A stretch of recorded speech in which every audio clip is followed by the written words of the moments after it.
Eccoci qua ragazzi, salve a tutti, bentornati sul canale. Le ultime di calciomercato in casa Napoli, la situazione Ostigard sulla quale io mi sono fatto una mezza idea un tantino maliziosa, volevo condividerla con voi e sapere la vostra ovviamente qui sotto nella sezione commenti. Iscrivetevi al canale se passate per la prima volta sotto questo video attivando la campanellina delle notifiche, così si resta aggiornati ogni qualvolta esce un nuovo contenuto. La situazione Simeone, perché non c'è solo la Lazio sul Ciolito. Gilmour dal Brighton al Napoli, dovrebbe essere lui il centrocampista che alza poi un tantino il livello tecnico, andremo a parlare anche di quello, ma il nome caldo è David Neres del Benfica, che dovrebbe sostituire Ngong. Ovviamente le cifre sono spropositate, ma ci arriviamo. Fatemi sapere la vostra qui sotto nei commenti e partiamo col video. Partiamo ovviamente da questa idea che mi sono fatto un tantino maliziosa su Ostigard. La sparo subito perché altrimenti chi passa sotto questo video e non se lo vede fino alla fine, al limite si perde questa considerazione, e vorrei ovviamente sapere la vostra al riguardo. La considerazione che ho fatto io ieri in mattinata, ricostruendo un attimo la situazione: Rennes e Napoli sono d'accordo per il trasferimento del calciatore per quanto riguarda le cifre tra i 6 e i 7 milioni.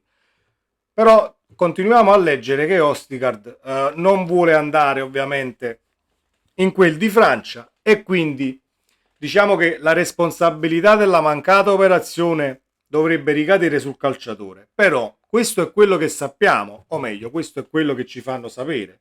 Io faccio due conti. Il direttore sportivo del Rennes è Massara, ex Milan. Settimana scorsa abbiamo saputo che il Milan nell'operazione Morata ha sondato il territorio anche per Hermoso.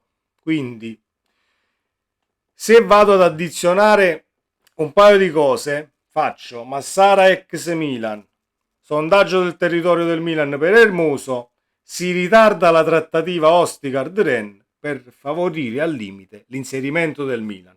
Questa è la situazione che mi sono costruito. Forse viaggio troppo e non è appunto questo il caso, ma a pensar male tante volte ci si azzecca, e volevo sapere la vostra qui sotto nei commenti. Non andiamo ulteriormente nella situazione Ostigard perché, carissimo Leo, se dovesse essere poi giusta e diciamo veritiera la situazione che stiamo leggendo, dove è il calciatore a rifiutare la proposta di mercato, e allora ce la prenderemo con il calciatore. Ma se è così, cerca di muoverti, perché è incredibile che nella sessione di mercato di giugno, no, io voglio andare via, voglio giocare, nella sessione di mercato di gennaio io voglio avere più minutaggio, me ne voglio andare, eccetera. Poi si presenta la sessione di mercato dove vieni messo assolutamente sul mercato e viene trovato anche l'accordo con una società, e poi non parti. Allora non va bene una cosa del genere. Alla fine non sarà nemmeno un problema di stipendio, perché Ostigard a Napoli prende 1 milione di euro, se non vado errato, all'anno, al netto di tutto, e non credo che il Rennes non possa permettersi poi un ingaggio così al minimo. Ma vedremo in questi giorni cosa succederà. Passiamo a Simeone. Non c'è solo la Lazio. Per quanto riguarda il Ciolito, si è affacciata la Juventus. Si è affacciata la Juventus perché Milik sarebbe in partenza, e quindi devono trovare diciamo il panchinaro di Vlahovic, tra virgolette, anche se diciamo si andrebbe a ricomporre la coppia vista a Firenze. Vlahovic Simeone, poi nel caso dovesse andare in porto vedremo, ma saranno fatti loro se li schierano insieme, se farà il secondo. A noi interessa ben poco. Base d'asta per il cartellino di Simeone, 15 milioni. Posate il croccante, come si dice, e poi vediamo cosa succede e come lo andiamo a sostituire, anche perché credo che si punti su Khedira. C'è stato un attimo di interessamento anche in Serie A quanto ho letto su Khedira. Empoli, lo stesso Parma neopromosso, ma il Napoli ha risposto picche, anche perché visto il ritiro di Di Mauro, assolutamente non facciamo cazzate e teniamolo in rosa per quanto riguarda ovviamente il Ciolito Simeone e Khedira. La situazione Gilmour dal Brighton: si legge che Gilmour dovrebbe essere comunque il centrocampista che potrebbe arrivare a Napoli e fare al caso di Conte. Allora, è un centrocampista difensivo, forse a livello numerico potrebbe arrivare al posto di Lindstrom partente, ma non è lo stesso ruolo, quindi per chiarezza bisogna dirlo, è un centrocampista centrale difensivo, è uno che spezza il gioco, è uno che ha tanta gamba in ripartenza tra le linee. Per me sarebbe un ottimo acquisto, il valore di Transfermarkt è 18 milioni e quindi non è nemmeno questo centrocampista diciamo tanto caro, così come poteva essere un Sudakov pochi mesi fa, 50-60 milioni, le sparavano di tutti i colori, lo stesso Cop Manners ovviamente devi posare 50-60 milioni, quindi può darsi che si vada a parare su un profilo del genere. De Zerbi ha sempre stimato il calciatore, io ovviamente mi sono documentato e per me potrebbe fare al caso di Conte. Per quanto riguarda la lettura dell'azione in fase di interdizione e ripartenza, secondo me sarebbe veramente tanta roba, ma vedremo se va in porto anche questa di situazione perché servono le uscite. Lindstrom dovrebbe accasarsi all'Everton, ieri si era raffreddata la pista, stamattina accendendo forse il fornello sotto alla pentola si è riscaldata di nuovo questa pista, sembra quasi fatta per il danese all'Everton, vedremo poi la formula e l'analizzeremo quando sarà ufficializzata la cosa. La notizia che sta spopolando da stamattina è David Neres, o Neres, credo che si dica Neres perché quando era all'Ajax qui in Olanda lo chiamavano tutti Neres, però ovviamente con accenti olandesi va a finire che si chiama Neres e non lo so.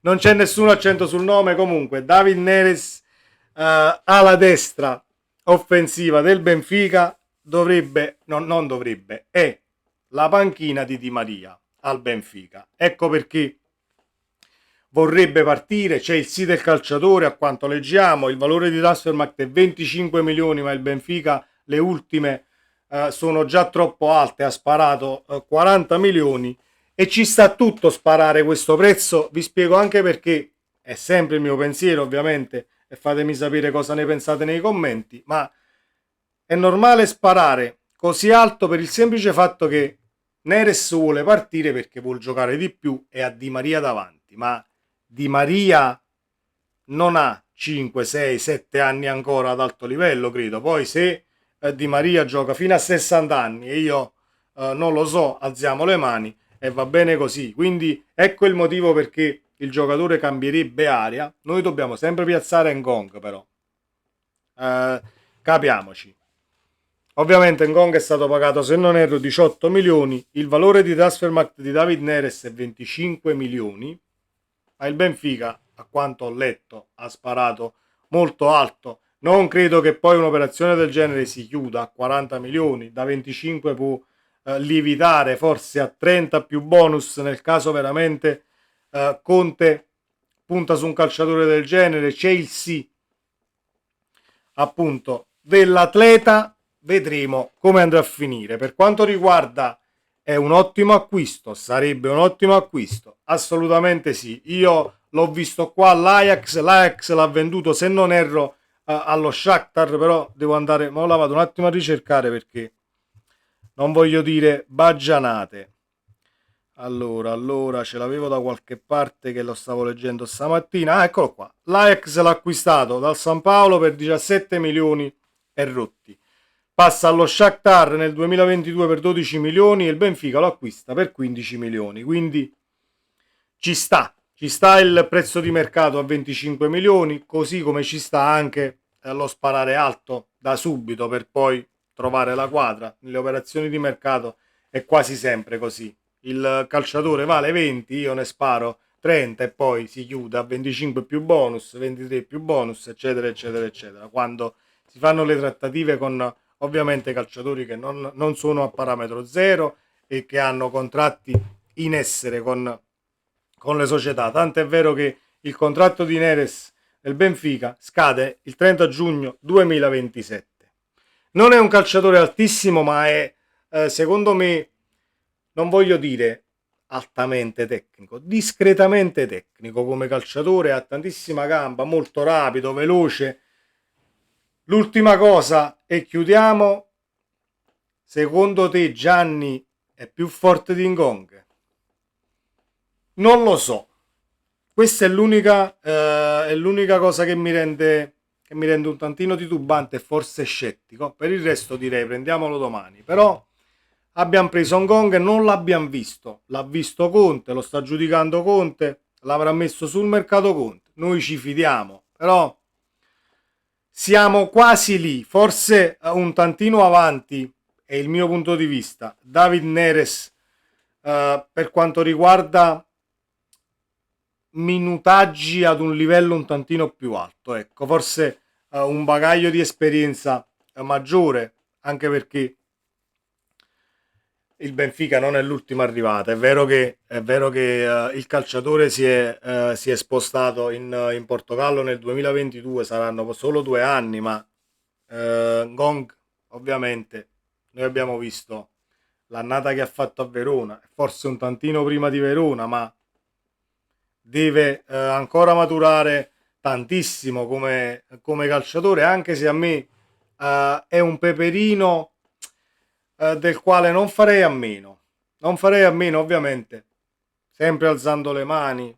Le scelte sono di Conte ed è Conte a far mercato e io sarò d'accordo nel caso parta Ngong, arrivi Neres, perché c'è sempre una motivazione e ci sarà sempre un'applicazione sul campo per gli acquisti che vai a fare, visto lo staff e la competenza che abbiamo in società adesso. Quindi il problema, chi sta a pigliando, non me lo pongo più, perché ci saranno milioni e milioni di motivi per gli acquisti che farà il Napoli, così come ci saranno stati e ci sono stati, ce l'ha detto Mister Puleo nella live, ci sono state 75 pagine di appunti prima di prendere Buongiorno, quindi non mi faccio il problema da questo punto di vista. Speriamo che quella situazione Ostigard sia riguardante il calciatore che non vuole andare in Francia e non in base alla mia considerazione maliziosa, perché altrimenti ci arrabbiamo. Sempre Forza Napoli, ci vediamo nel prossimo video.